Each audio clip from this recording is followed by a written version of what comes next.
네, 이제 세 번째 시간입니다. 세 번째 시간으로 저희가 율법의 완성자 예수 그리스도라는 제목으로 함께 하나님 은혜 나눌 텐데요. 저희가 이제 1강과 2강을 통해서 하나님께 나아가는 길과 그 하나님께 나아가는 길의 중보자 역할이 되는 제사장에 대해서 내용을 살펴보았습니다. 자, 그런데 이제 한 가지 여전히 아쉬운 점이 있습니다. 제사장이 인간이기 때문에 온전할 수가 없다는 거예요.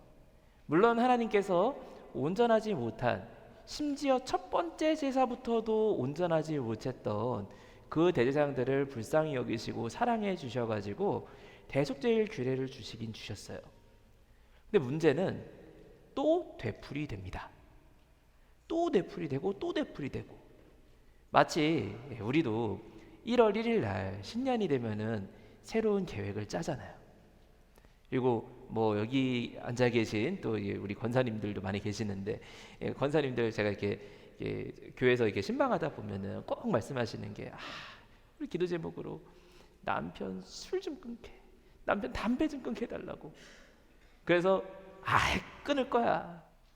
근데 내년 기도 제목도 담배 끊게 해달라고, 내후년에도 담배 끊게 해달라고, 반복되는 경우가 있잖아요. 이렇게 반복이 됩니다. 아예 딱 대제사장이 죄를 한 번도 안 짓고 이스라엘 백성도 죄를 한 번도 안 져갖고 내년도 대속죄일 날 하나님이 딱 보시니까, 야, 니네 죄진 게 없는데 대속죄일 안 드려도 되겠다. 그러면 얼마나 좋아요. 그런데 계속해서 죄가 있기 때문에 대속죄일 규례가 되풀이 되어야 됩니다. 자, 이러한 상황에서 대속죄일 규례가 되풀이되지 않도록 완전히 완성하기 위해서 영원한 대제사장이 돼서 오신 분이 예수님이십니다. 그리고 인간 대제사장도 하나님의 절기 모형대로 제사장의 취임식이 이루어지고 하나님 앞에 예배를 드렸다면은 예수님의 십자가도 하나님의 정확한 시간표대로 이루어지고 모든 속죄 사역이 성취가 된 것을 볼 수가 있어요. 우리는 사실 성경을 보면서 시간과 연대에 대해서 그렇게 크게 관심을 가지지 않습니다. 그런데 휘선 박윤신 목사님의 성경관은 제가 감히 표현하자면은 성경 절대 무호 사상이세요. 그게 단순 성경 무호가 아니라 성경 절대 무호라고 제가 구별지어서 말씀드리는 거는 왜 그러냐? 많은 보수주의 신학자들이 다 성경 무호 사상을 가지고 계세요. 그런데 숫자와 날짜에 대해서는 대부분 다 대략 그쯤 이렇게 이야기를 합니다. 근데 박윤신 목사님은 숫자만큼 정확한 하나님의 하나님 되심을 드러내는 도구가 없다는 거예요.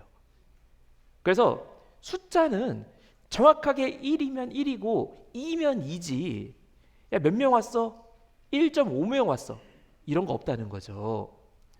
예를 들어 제가, 그 친구 키 진짜 커, 키 진짜 커. 근데 이 얘기를 한국에서 얘기할 때랑 또 미국에서 얘기할 때랑 또 동남아 가서 이야기할 때랑 나라 기후와 환경에 따라서 사람들의 키가 다 평균이 다르잖아요. 그러니까 머릿속에 떠오르는 키가 다 달라요. 노르웨이인가가 아마 전 세계에서 키가 제일 큰 나라라고 하더라고요. 거기서 키가 190이야 이러면은 한국에서는 키 190이면 와, 키 진짜 크다, 천장에 닿겠다, 이렇게 얘기하는데 노르웨이에서 190이면은 중간은 가네, 이렇게 이야기를 해요. 그러니 진짜 엄청 이런 건 하나도 정확할 수가 없어요. 그런데 그 친구 키가 182야, 193이야, 그건 정확합니다. 그래서 하나님의 성경에 기록되어 있는 숫자, 날짜, 연대, 이 모든 것들은 우리 하나님이 얼마나 정확하시고 정확하게 이루실 수 있게끔 만유를 다스리시는 분인지를 드러내고 있다는 거죠. 그래서 오늘 우리가 예수님께서 어떻게 제사장이 되시는지, 율법을 어떻게 완성하시는지를 우리가 오늘 3강을 통해 살펴보도록 할 건데요. 자, 우리가 먼저 서론적으로, 자, 우리가 가지고 있는 많은 편견 중에 하나가 구약은 율법이고 신약은 은혜다라고 이야기를 합니다. 근데 사실 이 말이 올바른 말은 아니에요. 구약은 율법이다, 구약은 다 정죄고 구약은 다 못하는 거다, 그렇지 않습니다. 구약에 이미 시작부터가 은혜로 시작이 됩니다. 왜냐하면 구약 성경의 말씀들을 받을 만한 자격이 없는 자에게 이미 우리에게 주신 말씀이기 때문에 시작부터가 은혜예요. 그리고 율법이 계속 정죄를 하지만 그 정죄의 역할이 죄를 죄답게 해가지고 죽여버리고 무슨 심판당하고, 이게 율법의 역할이 아니라 죄가 뭔지를 깨닫게 해가지고 은혜 앞으로 나가게 하는 것이기 때문에 구약 역시 은혜입니다. 그래서 대제사장의 규례를 봐도 이스라엘 백성들이 왜 그 많은 기간 동안에 하나님께서 주신 율법을 못 지키고 메시아를 못 알아봤느냐? 이스라엘 백성들이 율법을 오해했어요. 율법을 진짜 다 금지, 정죄, 지켜야지 구원, 이렇게 오해를 해버렸습니다. 그리고 사실 이 오해는 오늘날 유대인들도 그대로 하고 있어요. 제가 성지순례 가서 호텔에 갔는데 이게 안식일날 저희가 예루살렘을 지나갔어요. 근데 안식일날 저희가 이 아랍인이 운영하는 호텔에 가서, 아랍인들 호텔은 엘리베이터 그냥 정상적으로 다 운행이 돼요. 근데 유대인들 호텔은 그냥 엘리베이터가 알아서 움직입니다. 매 층마다 다 서요. 근데 왜 이렇게 놓느냐? 이 랍비들이 탈무드에다가 적어놓기를 에너지의 형태가 바뀌면은 그건 노동이다라고 정의를 해놨어요. 그러니까 제가 버튼을 누르는 거는 이렇게 손가락으로 이렇게 이 위치 에너지잖아요. 버튼이 이렇게 움직였어요. 그랬더니 전기 에너지가 발생을 해가지고 신호가 쭉 가고 다시 위치 에너지가 돼갖고 엘리베이터가 움직여요. 그러니까 이건 노동인 거예요. 근데 나는 손가락 안 움직였는데 그냥 걸어갔더니 엘리베이터가 알아서 올라가가지고 열렸네 하고 내렸다. 이거는 노동이 아니라는 거예요. 그 전날 다 예약을 걸어놓고 갑니다. 그래서 안식일 잘 지켰다라고 자화자찬합니다. 저는 어떤 사람 만났었느냐, 딱 호텔에서 로비를 갔는데 누가 봐도 유대인이에요. 옷부터 이게 뭐 키파 모자 딱 쓰고 있고 누가 봐도 유대인이에요. 그래서 근데 이 사람이 엘리베이터 앞에서 이렇게 계속 보고 있는 거예요. 그래서 제가 올라가냐 이렇게 물어봤어요. 근데 여기서 만약에 올라간다 이렇게 답하면 그것도 노동이에요. 저를 통해서 일을 하는 거니까. 그래서 이 사람이 말 안 하고 가만히 눈을 감고 있어요. 그래서 뭐 하는 사람이지 하고 제가 엘리베이터 뭐 왜 내 말 무시하나 이러고 그냥 기분 나빠갖고 엘리베이터 타고서 들어왔어요. 근데 이 사람이 같이 쓱 들어오더라고요. 아, 탈라는 거였구나 해서 제가 누르는데 이 사람 가만히 있어요. 그래서 저도 이 안식일이라서 그러나 보다 싶어갖고 몇 층 가냐 답을 안 해요. 그래서 제가 10층 가냐 이래요. 그래서 제가 7층 가냐 또 이래요. 자, 8층 가냐 그러니까 가만히 눈 또 가만히 감고서 가만히 있어요. 고기 끄덕이면 안 되거든요. 눈 감고 있어요. 그래서 제가 8층을 눌러줬죠. 또 감사하다고 인사해도 노동이에요. 8층 되니까 이 사람이 뒤도 안 돌아보고 쓱 내리더라고요. 그럼 아마 가면서 속으로는 나 오늘도 안식일 잘 지킨다. 근데 그거는 안식일 지키는 태도가 아닙니다. 유대인들이 뭘 잘못 생각했느냐? 안식일을 금지의 법으로 생각했고 율법을 금지의 명령으로 생각을 했어요. 그런데 율법은 애시당초 지킬 수가 없습니다. 지킬 수가 없고 지킬 수가 없기 때문에 내가 죄인이구나를 깨닫고, 그리고 내가 죄인이구나를 깨달았기 때문에 예수 그리스도에게 가게 하는 것, 이게 바로 율법의 역할이었고 대제사장을 통해서도 하나님께서 보여주신 구속사의 모형이었습니다. 그래서 우리가 이 내용을 우리가 좀 더 자세하게 보려고 하는데요. 우리가 먼저 큰 첫 번째로 율법의 구성에 대해서 내용을 살펴보자면요. 율법은 기본적으로 세 가지로 구분을 다시 합니다. 율법이라고 한다면은 도덕법과 의식법과 재판법으로 그 성격에 따라서 구별을 하는데요. 여기 말하는 도덕법, 이거는 영원한 규례예요. 그 말씀의 의미가 과거에나 오늘날에나 전혀 변함이 없는 동일한 말씀, 이것을 가리켜 우리가 도덕법이라고 이야기를 합니다. 그리고 두 번째로 나와 있는 의식법, 이거는 절기 때, 오늘날 저희가 예배 드리면서 오늘 세미나인데 나 오늘 세미나니까 우리 집에 있던 양 잡아가야지, 양 한 마리 데리고 오신 분은 아무도 안 계실 거예요. 그러니까 과거에 규례를 지키기 위해서, 제사를 위해서나 절기를 지키기 위해서 의식을 치르는 것에 대한 말씀들, 이것을 가리켜 의식법이라고 합니다. 그런데 이 의식법들도 이스라엘에게 하나님께서 양이 모자르셔서 소가 뭐 드시고 싶으셔가지고 소 가져와라, 양 가져와라 말씀하신 게 아니죠. 천하에 있는 모든 만물이 하나님의 것이지만 양을 잡고 소를 잡으면서, 아니 양이 무슨 죄를 저질렀어요? 죄를 지은 건 전데 소가 무슨 죄를 저질렀어요? 근데 소 눈 보면은 너무 착하게 생겼잖아요. 그것도 소가, 여기 한국에 있는 그 영화 중에 원앙소리라는 영화가 있는데 거기 보면 소가 자기가 그 잡히는 날을 알아요. 나 지금 도살당하는구나 알아요. 소가 그 큰 눈에서 눈물이 글썽글썽해가지고 뚝뚝뚝 눈물이 떨어져요. 그러니까 아유 소 잡으라 그러니까 얼른 잡자 이런 마음이 안 듭니다. 제사인이 제물을 죽일 때 얼마나 죄책감이 드는지 몰라요. 근데 그 죄책감들이 무엇을 의미하느냐? 후에 예수님께서 나를 위해서 제물이 되신다는 것을 예표하고 훈련하던 거였어요. 그래서 이 의식법은 예수님께서 십자가 제사를 지내실 때 이 십자가 제사를 통해서 완전하게 성취된 것을 볼 수가 있습니다. 그리고 마지막 세 번째 카테고리인 재판법. 이 재판법은 하나님의 판단들이 들어있는 법들이에요. 예를 들면은 뭐 하나님 말씀 중에 너희는 머리를 옆머리를 갖다 밀지 말라 이런 표현도 성경에 나와요. 옆머리를 밀지 말라. 사실 요즘에 그런 헤어스타일 되게 많이 하거든요.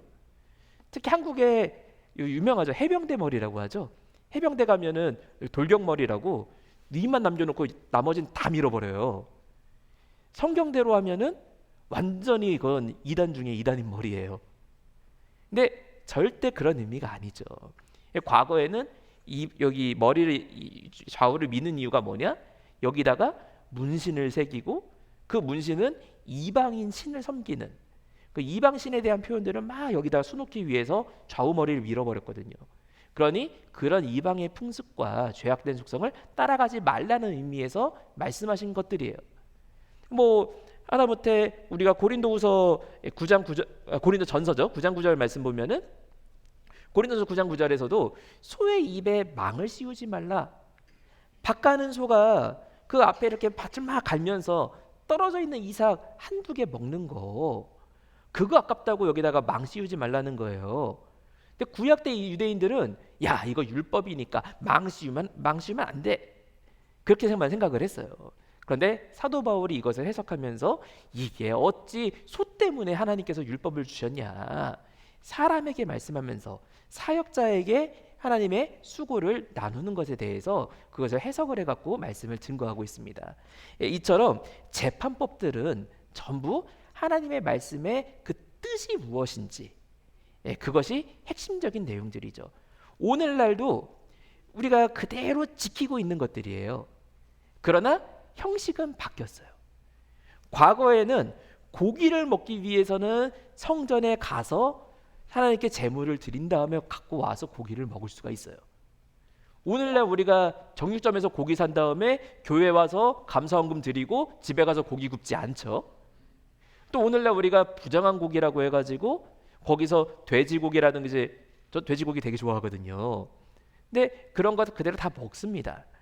이거는 우리가 율법을 더 이상 안 지킨다가 아니라 율법 속에 들어있던 그런 부정한 음식들을 먹지 말라고 하셨던 하나님의 말씀 속에 있던 뜻이 예수 그리스도를 통해 갖고 드러났기 때문에 오늘날은 그 뜻을 알고 그 율법의 속박에서 자유하게 된 것을 성경이 말씀을 하고 있습니다. 그래서 이처럼 이 율법의 세 가지 구분을 우리가 볼 때 셋 다 예수님을 통해서 성취가 되고 드러나게 됩니다. 그 중에 그 절정이 바로 이 의식법의 성취가 예수님의 십자가를 통해서 나타났다는 거예요. 그래서 우리가 이 율법에 대해서 우리가 쓰는 두 가지 중요한 표현이 물론 율법을 가리키는 다양한 단어들이 있지만 그 중에도 핵심적인 표현 그리고 성경에 둘이 세트로 잘 등장하는 표현이 바로 이 호크와 미시파트라는 단어입니다. 한글 성경은 좀 안타깝게도 요거를 율례와 법도, 법도와 율례, 규례와 뭐 규범 왔다 갔다 해요. 그래서 말이 왔다 갔다 하는데 히브리어로 보면 전부 다 호크 그리고 미시파트 이 두 가지가 세트로 나와 있어요. 여기서 말하는 호크라는 건 뭐냐? 호크는 기본적으로 히브리어 하카크에서 나왔어요. 이 하카크란 단어는 어떤 돌이나 토판에 무언가를 새기는 겁니다. 그래서 여기서 출발해 가지고 율령, 율례 한번 선포되면은 바뀌지 않는 아주 그 엄격한 말씀들 이런 걸 표현할 때 호크란 단어를 씁니다. 그래서 이 호크는 어떤 법적인 구속력이 가지고 있는 그런 영원한 칙령을 갖고 이 호크라는 표현을 쓰는데요. 주로 대신계명, 하나님께 대한 말씀에 많이 사용이 됩니다. 그리고 미쉬파트란 단어는 이거는 판단이라는 의미를 가지고 있어요.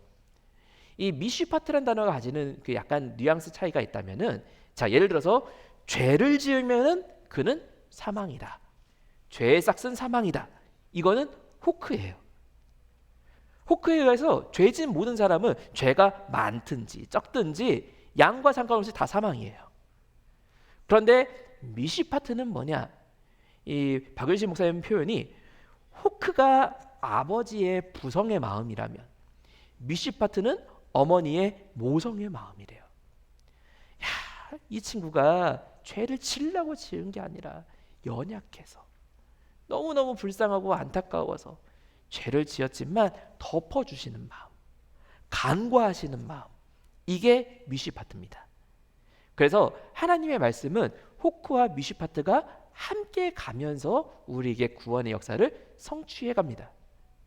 이 한국 교회뿐만 아니라 현대 교회에 많은 문제점들이 한 가지 있다면은 요즘에 많은 교회들이 미쉬파트만 이야기를 해요. 그래서 예수님을 이 박윤신 목사님 표현으로는 내가 만든 예수를 믿어요. 성경이 말씀하고 있는 예수님이 아니라 내가 만든 예수. 그 내가 만든 예수를 제가 청년회에서는 조금 더 이렇게 이해하기 쉽게 뭐라고 표현하느냐? 이게 외람된 표현이지만 호구 예수님이라고 이야기를 해요. 왜냐? 무조건 다 용서하세요. 어떤 죄든지 용서하신다는 표현이 아니라 회개하든지 안 하든지 뉘우쳤든지 안 뉘우쳤든지 회개한다고 해놓고 또 반복하든지 안 하든지 다 용서하신대요.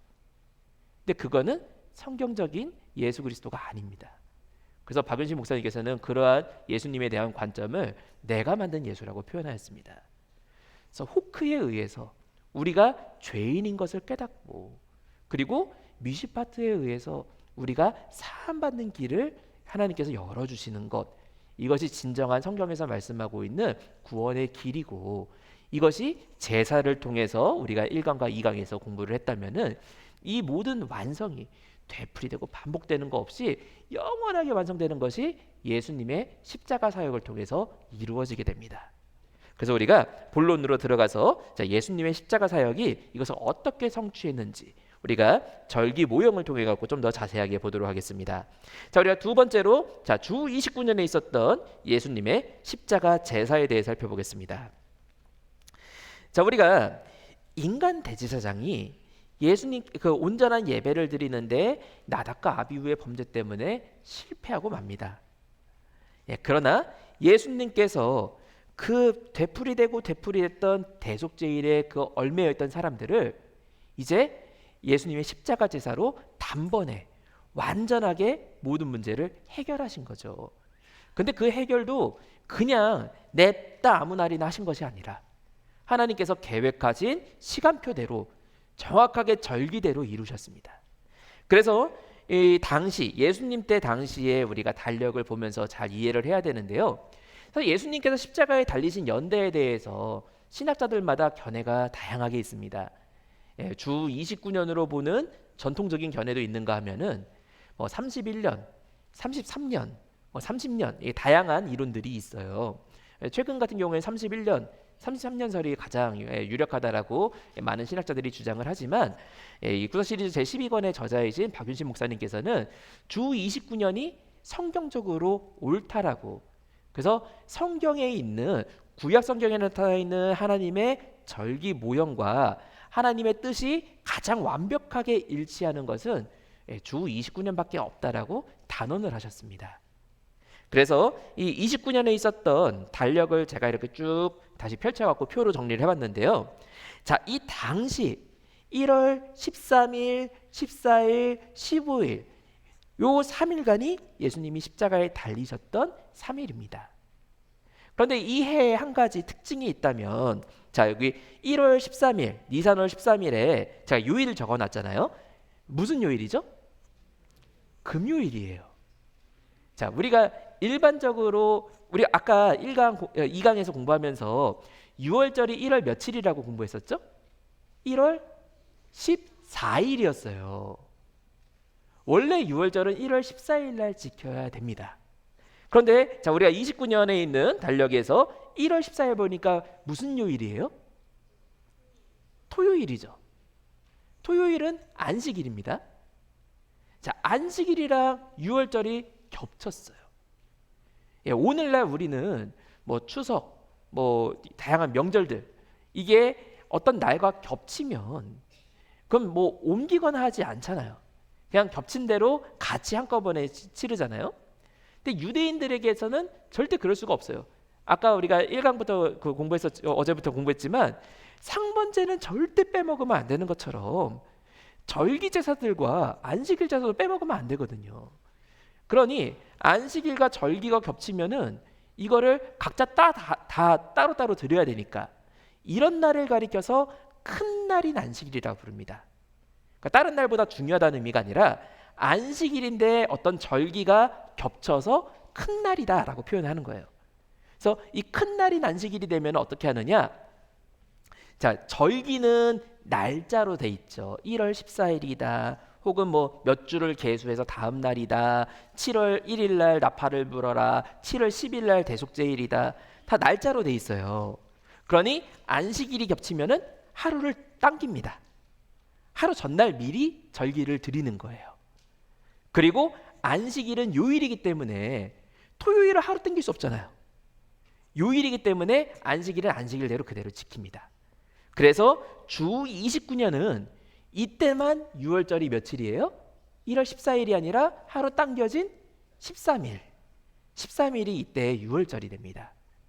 그래서 예수님께서 6월절 어린 양으로 돌아가신 것도 맞고 십자가에서 죽으시고 안식일 날 안식하신 것도 맞고 그리고 부활절 첫 열매로 부활의 첫 열매로 하나님 앞에 초실절을 이루신 것도 맞습니다. 그래서 우리가 당시 절기들을 이렇게 모형으로 밑에 두 번째 칸에 있는 거 내용을 보니까 자, 이 13일이 당시에 6월절이자 자, 무교절의 첫날이라고 돼 있죠. 자, 무교절의 첫날이라는 표현이 우리가 분명히 아까 공부할 때는 무교절은 15일부터 21일까지였는데 라고 생각할 수 있는데 신약 성경에서는 6월절부터 무교절 7일간의 기간을 그냥 전체 8일로 보고서 무교절의 첫날이다면은 6월절을 가리키는 표현이에요. 그래서 우리가 여기서 이제 알 수 있는 거는 13일 날이 6월절이고 14일부터 7일 동안이 무교절이 됩니다.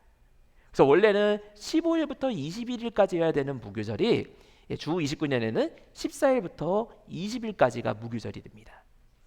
그리고 우리가 세 번째 보니까 초실절도 요일날 지키는 거니까 날짜가 아니었죠. 요일이었죠. 7일 기간 중에 7일을 하루 땡겼든 이틀을 땡겼든 7일은 무조건 7일이니까 요일은 하루도 빠짐이 없어요. 그래서 이 요일 가운데 있는 주일이 바로 초실절이었어요. 그래서 AD 29년에 초실절이 언젠가 보니까 16일, 이때가 일요일이기 때문에 16일이 초실절입니다. 그래서 예수님께서 십자가에 달리셨던 주 29년은 이 날짜가 셋이 쫙 그대로 하나 둘 셋 순서대로 그대로 배열이 돼가지고 6월절이 13일, 14일이 무교절을 시작하는 날이자 큰 날인 안식일, 그리고 15일이 초실절입니다. 자, 그럼 제가 여기 설명 한 가지 안 드린 표현이 한 가지 더 있는데 여기 첫 번째 칸 맨 왼쪽에 보니까 13일 6월절을 가리켜 6월절의 예비일이라고 돼 있잖아요. 자, 예비일이 무슨 날이냐? 제가 아까 처음 서론을 시작하면서 말씀드렸던 예를 갖다 들면 조금 더 이해하기 쉬운데, 예비일은 왜 예비일이라고 하느냐? 안식일 하루 전날을 예비일이라 불러요. 안식일 하루 전날이니까 항상 금요일입니다. 근데 이 금요일을 왜 예비일이라고 하느냐? 쉽게 말해서 엘리베이터 다 예약 걸어야 돼요. 그리고 세탁기 다 예약 걸어야 돼요. 유대인들식 안식일은 세탁기가 그냥 열려있네? 옷을 넣었더니 지가 알아서 다 치고서 지가 옷을 빨았네? 난 일 안 했는데 세탁기가 일한 거야. 나 일 안 했어. 그래서 세탁기 다 준비해 놓고 하는 게 준비하는 거예요. 그래서 이날을 예비일이라고 부릅니다. 물론 뭐 이건 제가 이해를 돕기 위해서 말씀드린 거고, 안식일에 합당한 여러 가지 일들을 준비하는 날이기 때문에 준비일 혹은 예비일이라고 부르는데, 이 금요일이 유월절의 예비일이자 유월절이 되는 이런 독특한 해가 바로 AD 29년인 것을 볼 수가 있습니다. 자, 이렇게 제가 한번 달력을 이렇게 설명을 드렸지만 조금 복잡한 거 있어도 다시 한번 이렇게 강론 들어가면서 말씀드릴게요. 그래서 우리가 먼저 작은 첫 번째로, 자, 1월 13일 금요일 날 어떤 일이 있었느냐? 자, 이날은 예비일로서 예수님께서 제자들과 성만찬을 하시고 십자가에 달리신 날이었습니다. 우리가 마가복음 15장 42절 말씀 보니까, 자, 이 날은 예비일 곧 안식일 전날이므로, 이거 금요일이란 말이구나. 그래서 성경에서 예비일 곧 안식일 전날이므로, 이거 무슨 말이야? 그냥 금요일 이렇게 써놓으면은 금요일이란 뜻이구나, 이렇게 바로 이해하시면 됩니다. 그리고 밑에 요한복음 19장 31절 말씀 보니까 그 안식일이 큰 날이므로 라는 표현이 나오죠. 이게 안식일과 유월절이 겹쳤구나. 그래서 금요일 날 안식일을 땡겨드린다는 얘기구나 라고 우리가 이해하시면 되겠습니다. 그래서 이 유월절 예비일 날이란 표현이 금요일을 가리키는 표현인 것을 제가 한 번 더 이렇게 정리를 해놨고요.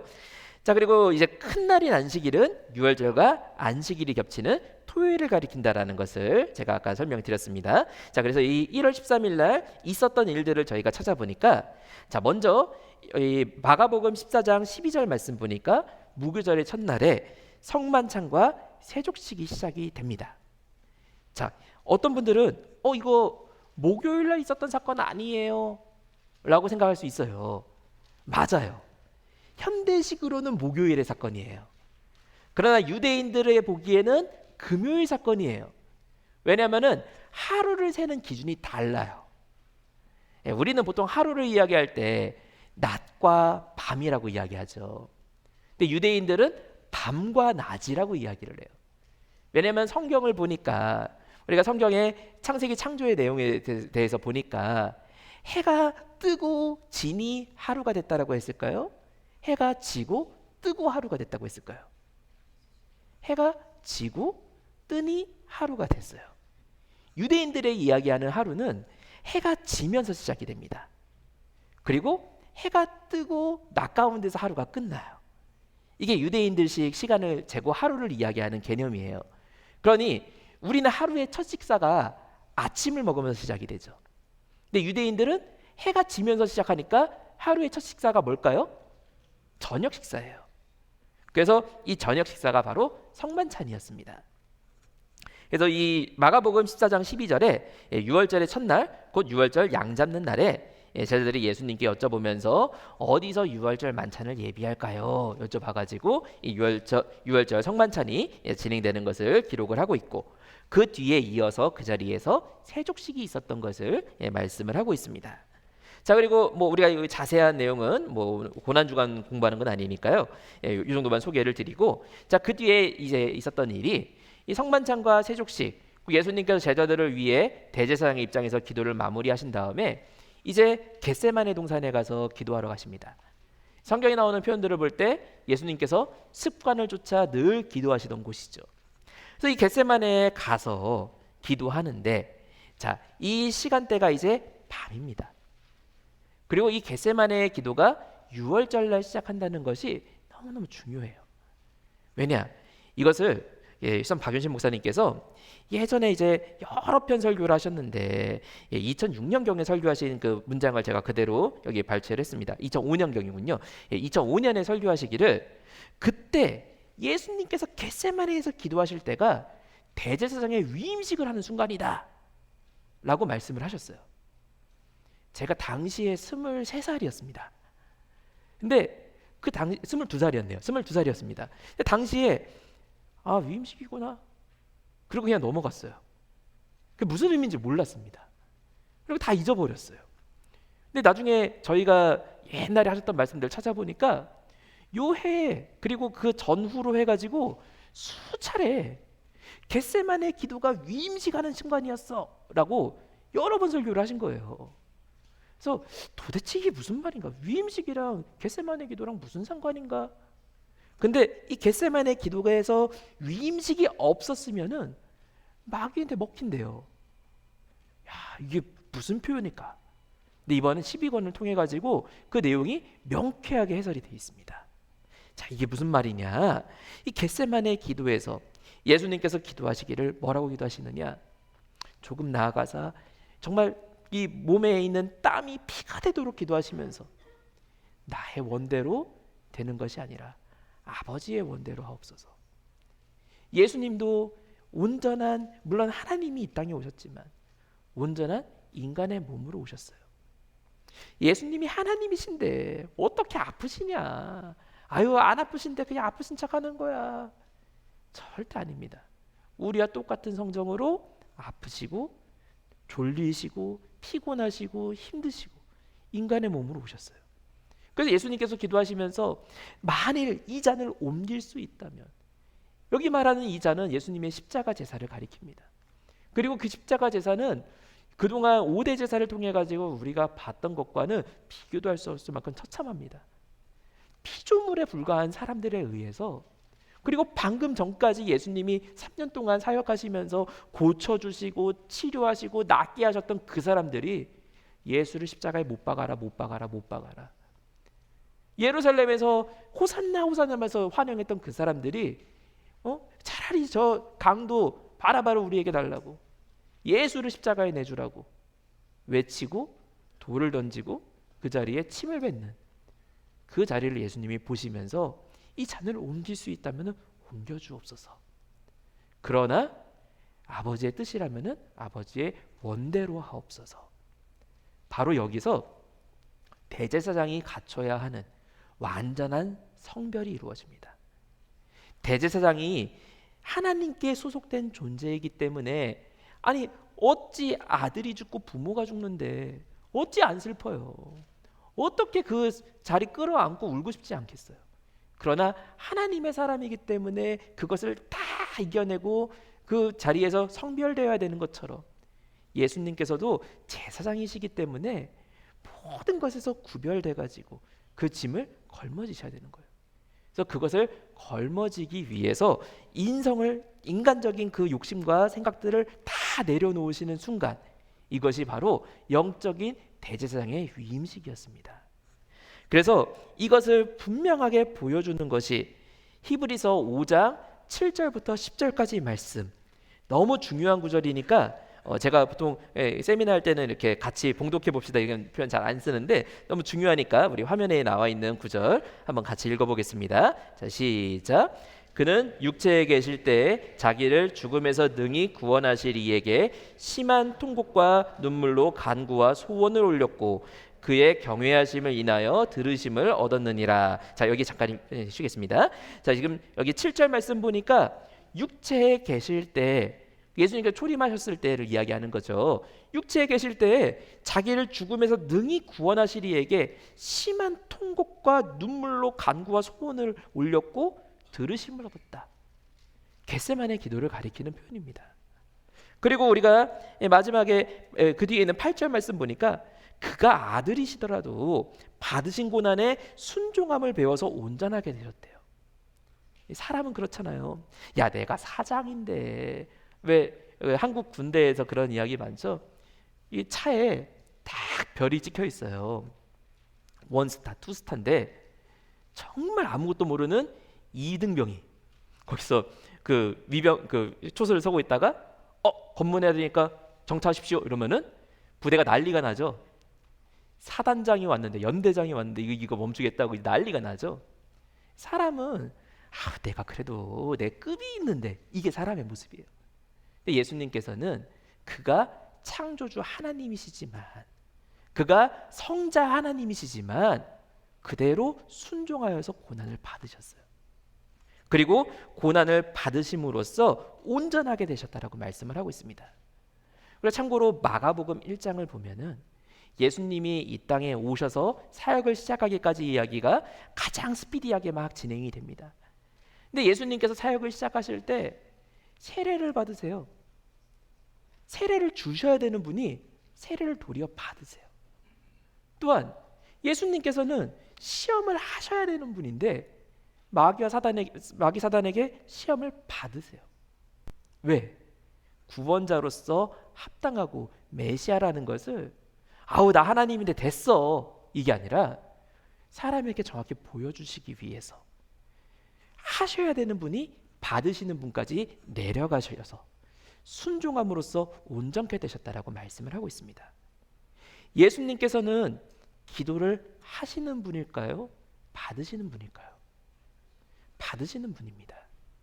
근데 누가복음에 보면은 예수님의 기도 사건이 8번이 기록이 돼 있어요. 예수님은 기도를 받으시는 분인데 누가복음에서는 12제자를 부르실 때도 밤을 새워서 기도하시고 부르셨대요. 아니 다 아시고 가룟 유다가 배신하고 다 아시는 하나님이신데 기도하고 부르셨대요. 왜? 그 순종을 통해서 우리에게 가르치시고 나타내시기 위함이었습니다. 그리고 이 절정이었던 겟세마네의 기도의 결론에 대해서 뭐라고 말씀하고 있느냐? 10절 말씀에 하나님께 멜기세덱의 반차를 쫓는 영원한 대제사장이라고 칭하심을 받았다라고 말씀하고 있습니다. 그러니 히브리서 5장 7절부터 10절에서도 이 겟세마네의 기도의 순간에 예수님께서 영적으로 대제사장이 되시는 순간인 것을 아주 분명하게 드러내고 있는 거죠. 그래서 이러한 관점에서 박윤신 목사님께서 바로 이 겟세마네의 기도가 위임식의 순간이었다라고 표현을 하신 거예요. 인간 대제사장은 위임식을 하는 7일 동안에도 막 마음에 두려움이 있고 내가 입고 있는 그 거룩한 옷에 대해서 부담감이 있으면서도 또 한쪽 마음에서는 근데 하면 너무 힘든 거 아닌가, 하기 싫다, 여러 가지 마음이 듭니다. 그래서 7일이라는 시간이 필요했어요. 7일을 했음에도 불구하고 범죄했어요. 그러나 예수님께서는 이 겟세마네의 기도 한 번에 위임식을 완전히 마치시고 십자가 제사를 드리시는 영원한 대제사장이 되셨습니다. 그 대제사장인 예수님이 바로 우리의 중보자가 되시는 예수님이신 줄로 믿습니다. 자, 우리가 그 뒤의 사건을 보니까 이제 마태복음 26장 31절에 오늘 밤 겟세마네 기도를 마치시고 그 밤에 예수님께서 체포당하신 것을 기록하고 있고, 그리고 이제 해가 뜨고 나서 제3시 오전 9시경에 예수님께서 십자가에 달리셨다라고 말씀을 하고 있습니다. 그리고 현대 시간으로 오후 3시경에 제6시에 예수님께서 십자가에서 마지막 7말씀들까지 다 마무리하시고 십자가에서 운명하셨다라고 말씀을 하고 있죠. 그래서 이 6월절 하루에 예수님께서 십자가 대제사장으로서 위임식을 마치시고 십자가의 제사를 드리신 것을 우리가 살펴볼 수가 있겠습니다. 그리고 1월 14일, 이 1월 14일은 토요일로서 큰 날인 안식일이었죠. 이 큰 날인 안식일에 새 무덤에서 안식하심으로써 안식일의 의미가 온전하게 성취가 되었습니다. 그리고 이 사건을 우리가 요한복음 19장에 상세하게 기록하고 있는 것을 살펴볼 수가 있고요. 이건 아까 제가 설명을 드렸으니까 바로 15일로 넘어가서 세 번째에 있는 1월 15일 주일 새벽 미명에 부활하셨던 것을 성경이 말씀을 하고 있습니다. 아까 우리가 절기 모형을 통해 봤듯이 이날은 초실절이었고, 초실절이 첫 열매를 드리는 절기인 것처럼 예수님께서는 부활의 첫 열매, 잠자는 자들의 첫 열매가 되셨다는 것을 고린도전서 15장 20절에서 분명하게 밝히고 있죠. 그래서 우리가 이 내용들을 이제 표로 정리를 해보니까, 자, 우리가 2강에서 공부했던 것과 3강 내용을 다 정리를 해보겠습니다. 내용을 합쳐서 보니까 출애굽 제2년에는 제사장의 위임식과 취임식이 6월절에 시작이 돼가지고 초실절에 마쳤어요. 그리고 무교절에 7일 동안 이스라엘의 누룩을 다 제거해서, 물론 보이는 누룩을 제거하지만 영적인 누룩들까지 다 제거해가지고 죄 문제가 없었다면은 첫 제사가 하나님 완전히 받으시고 아무런 문제가 없는 완벽한 제사로 끝날 뻔도 했지만 첫 제사부터 제사가 실패하고 말았습니다. 나답과 아비후의 범죄로 말미암아 온전한 예배를 드리는 데는 실패하고 말았죠. 그리고 그것이 계속해서 1400년간 되풀이되고 대속죄일마다 되풀이되어야만 했습니다. 그러나 주 29년에 있었던 예수님의 십자가 제사는 6월절, 이때는 하루 당겨진 6월절이었던 13일 날 위임식을 영적으로 치르시고 이날 십자가에 달리심으로써 단번에 위임식과 취임식의 규례를 그대로 성취하셨고, 그리고 초실절에 부활하심으로써 부활의 첫 열매가 되셨습니다. 그래서 이 제사는 십자가에서 영원히 단번에 완전하게 드려진 제사였습니다. 우리가 카톨릭에도 십자가를 이렇게 해놓잖아요. 카톨릭 십자가랑 우리 기독교 십자가랑 다른 점이 한 가지 있어요. 뭐가 다를까요? 카톨릭 십자가 이렇게 유심히 보신 분들은 한 가지 다르네 이거 이렇게 생각나실 거예요. 카톨릭 십자가에는 나무로 예수님이 달려 있어요. 근데 기독교 십자가는 십자가만 있어요. 그냥 근데 모양 보고서 가끔 이게 잘 모르는 청년들이나 청소년들이 모양 보니까 이거 뭐가 더 달려 있고 예수님 딱 있으니까 경건해 보이고 해가지고 나 카톨릭 십자가 살래 집에 막 갖고 있거나 뭐 그런 친구들이 있어요. 제가 꼭 이제 이야기를 하는데 박윤실 목사님께서 쓰신 표현 중에 너무 적나라해서 죄송하지만 카톨릭에 대해서 뭐라고 평가하셨느냐, 십자가 피 빨아먹는 모기 새끼라고 표현을 하셨어요. 그래서 왜 이렇게 격한 표현을 쓰셨느냐, 그렇게 격한 표현을 쓰신 데에는 카톨릭에 드리는 카톨릭 예배라고 하는 거 미사라고 하잖아요.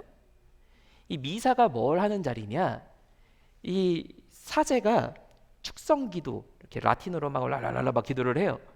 그러면은 뒤에 있는 나무 십자가에 달려있는 예수님이 진짜 예수님이 된대요. 그리고 카톨릭은 매주 성찬을 하잖아요. 여기 있는 떡과 포도주가 진짜 예수님의 살과 피로 바뀌어서 그걸 먹는, 그래서 십자가를 매주마다 반복하는 게 미사예요. 그러니 카톨릭의 마인드는 십자가 피 빨아먹는다는 표현을 쓴 이유가 매주마다 십자가 제사가 반복돼야 된다는 거예요. 그러니까 예수님의 십자가는 한 번에 끝난 게 아니라 매주마다 반복돼야 되고 예수님은 매주마다 고난받으셔야 된다는 게 카톨릭의 기본 마인드예요. 그러니 저희와 완전히 예배의 근거가 다릅니다. 미사랑 예배는 비슷한 거 아니에요. 완전히 근본이 다른 겁니다. 기독교의 십자가는 이미 예수님 부활하셨습니다.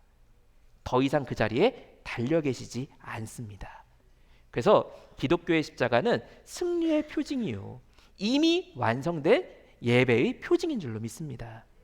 그래서 우리가 이 십자가에 완전히 드려진 제사, 이것을 뒤따라가는 것이 오늘날 우리가 드리는 성도의 예배입니다.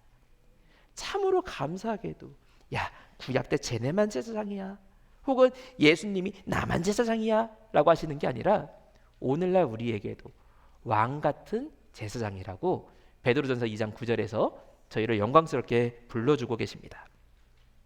근데 이 왕 같은 제사장도 이 헬라어 원문으로 보면은 한글 번역할 때 왕 같은, 그러니까 뭔가 priest, like king 이렇게 느껴지는데 그런 의미가 아니고요. 왕인 제사장, 왕이자 제사장이에요. 그러니까 성도에게는 왕의 직분도 있고 제사장의 직분도 있는 거예요. 그래서 이전에는 제사장이 하나님께 나아가기 위해서는 이 지성소에 들어간 대속죄일만 들어갈 수 있어요. 그것도 대제사장 한 명만 들어갈 수 있어요. 아무 때나 들어갈 수도 없어요. 그리고 죄 가운데 대속죄일 날 들어가면은 그 대제사장도 죽임당해요. 그런데 이제 우리가 성도가 제사장이 됐어. 예수 그리스도께서 십자가 가운데 휘장을 찢어 놓으신 그 길로 들어가서 아버지를 직접 만나고 아랠 수 있는 은혜가 오늘 우리 성도들에게 주어진 줄로 믿습니다. 그래서 우리는 예수 그리스도로 말미암아 신령과 진정의 참 예배를 드리는 가장 복된 성도들인 줄로 믿습니다. 우리가 결론을 맺자면요, 예수 그리스도는 구약 성경의 중심이 되십니다. 구약 성경에서 계속해서 말씀하시고자 했던 것은 너 이 말씀 지키면은 살아, 이 말씀 지키면 구원받아가 아니었습니다.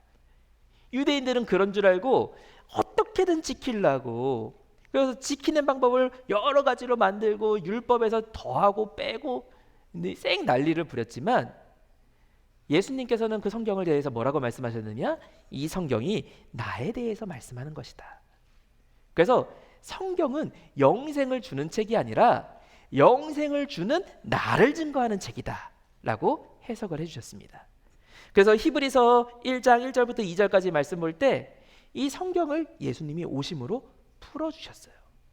그리고 이것은 성경을 볼 때 철저하게 하나님이 예정하시고 예비하신 정확한 시간표대로 이루어졌습니다. 그래서 우리가 갈라디아서 4장 4절 말씀 보면은 이것을 가리켜 때가 참해라고 말씀하고 있어요. 그리고 이 때에 대해서 요한복음에서도 너무 분명하게 이것을 드러내고 있는데, 요한복음을 보시면은 요한복음 책 자체가 세 파트로 나뉘어요. 그래서 요한복음 1장 1절부터 13절까지 제일 서론부에서는 예수님이 누구신지, 말씀이신 예수님을 설명을 하고 있고, 그리고 두 번째 표적의 책이라고 하는 예수님의 전반부 사역들에 대해서는 이 표적들을 통해 가지고 예수님이 기사이적을 일으키시는 장면들을 기록을 하고 있습니다. 그리고 세 번째 책은 영광의 책이라고 따로 불려요. 그래서 예수님께서 최후의 만찬부터 부활 이후까지의 사역을 기록을 하고 있는데, 참 재밌게도 요한복음에 하나같이 1장부터 12장까지 보면은 예수님께서 계속 입버릇처럼 말씀하시는 게, 야, 아직 때가 이르지 못했다, 때가 아직 아니다, 때가 아직 아니다, 때가 아니라고 하세요. 그런데 이제 예수님께서 예루살렘에 입성하신 다음부터는 때가 왔다, 때가 찼다라고 표현하십니다. 정확한 십자가의 시간표대로 예수님께서 움직이셔서 우리는 상상도 못했던 절기 모형을 하나에 빠짐없이 완전하게 이루신 겁니다. 그렇다면 이것은 과거의 이야기만이 아니라 오늘날 우리 성도에게도, 우리가 처음 교회의 문턱을 밟은 날 기억 못하시는 분들 많이 계시잖아요. 또 내가 은혜 받았던 날, 어떤 날들은 기억하지만 전부 기억 못하잖아요. 세미나 있는 날, 마지막에 우리가 천국 가는 날, 우리는 그 날들 다 언젠지 모르지만 하나도 빠짐없이 아버지의 정확한 시간표대로 성취될 줄로 믿습니다. 저희 박윤신 목사님이 이런 표현을 쓰셨어요. 사람이 하찮고 간단한 건 잘 믿는데요. 그래서 야, 너 이 기도할 때 하나님, 내 옆에 있는 사람을 움직여가지고 저에게 복을 주옵소서, 이거는 믿고 기도한대요. 그리고 나중에 그 역사를 고백하면서도 내 옆에 있는 권사님의 마음에 하나님이 은혜 주셔가지고 나 도와주셨어, 이렇게 믿고 고백한대요. 근데 스케일이 조금 더 커지면은 하나님께서 온 LA 땅을 다 통틀어갖고 너를 도와주실 거야, LA에 있는 모든 사람들을 다 총동원해갖고 너를 도와주실 거야. 그럼 사람들이 예 라고 반응한대요. 근데 거기서 스케일이 더 커져갖고 하나님께서 이 땅에 있는 모든 동물들, 식물들, 생물들 다 총동원해가지고 너를 도우실 거야. 아니, 우주에 있는 생명체 다 동원해갖고 너를 도우실 거야 라고 하면은 예 알겠습니다 그냥 간대요.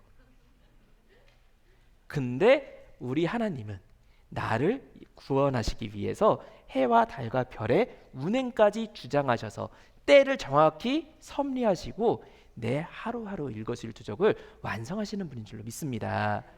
그래서 한 가지 더 이렇게 이걸 이런 식으로 표현하셨어요. 딱 지나가다가 야, 너 일로 와봐, 내가 10만 원 줄게, 너 용돈이야, 딱 원로 목사님이 주세요. 그러면은 받는 사람이 얼굴이 바로 싱글벙글해요. 아유 감사합니다. 10,000원 11조하고 나머지 10,000원 또 감사원금하고 8만 원 갖고 뭐 할까 막 이렇게 생각한대요. 야, 너 이거 용돈이야, 내가 너한테 용돈으로 1,000만 원 줄게. 왜 그러시지? 내가 뭘 잘못했나? 근데 또 야, 내가 너 용돈으로 100억 줄게. 아, 예, 감사합니다. 그런 게 간대요. 전혀 감사는커녕 믿지도 않는데요. 그런데 하나님의 일에는 1,000원을 주시든 100억을 주시든 뭐 말로 말할 수 없는 뭐 100경을 주시든 하나님께는 무에서 유를 부르신 아버지께는 동일한 역사인 줄로 믿습니다. 그래서 그 역사로 예수 그리스도 안에서 우리의 모든 약속이 예가 됨으로써 아멘이 됨으로써 그것이 성취되는, 그래서 하나님께서 이 예수님을 통해서 이루신 시간표가 우리 각자의 삶에도 그대로 성취되는 놀라운 역사의 길을 주님의 이름으로 축원하겠습니다. 함께 기도하겠습니다. 사랑과 은혜가 충만하신 아버지 하나님, 감사합니다. 오늘 저희가 지난 1강과 2강, 3강을 통하여서 제사의 규례가 어떻게 이루어지고 하나님께 나아가는 길이 어떻게 완성되었는지, 제사장의 위임식과 취임식, 그리고 예수님께서 이루시는 그 제사장과 위임식과 취임식의 완성까지의 내용을 살펴보았습니다. 아버지 하나님, 이 모든 역사가 일체의 오차 없이 하나님의 정확한 시간표대로 성취된 것을 살펴보았습니다. 아버지 하나님, 우리의 삶 가운데서도 아버지께서 한 사람도 내버려 두지 않으시고 각자의 시간표대로 아버지께서 섭리하신다는 것을 믿사오니 전 세계와 열방을 동원하여서 우리의 구원 역사와 아버지 앞으로 나아가는 변화의 역사가 하나도 빠짐없이 오차 없이 성취되는 놀라운 역사가 있도록 축복하시고 함께하여 주시옵소서. 아버지 하나님, 구속사 12권을 통하여서 저희가 올바른 예배의 정신과 하나님께 나아가는 방법이 무엇인지를 바로 깨닫게 하시고 아버지 앞으로 나아가는 마음의 기쁨과 감사만 충만할 수 있도록 축복하시고 함께하여 주시옵소서. 내일 있을 마지막 강의까지 우리 아버지께서 함께하시고 은혜로 동행하여 주셔서 이 책에 들어있는 깊은 말씀들을 마음속에 새기고 열매 맺으며 살아가는 놀라운 성도님들 다 될 수 있도록 축복하시고 함께하여 주시옵소서. 다 맡겨 없고 사랑과 은혜가 충만하신 우리 주 예수 그리스도 이름 받들어 간절히 감사 기도드리옵나이다. 아멘.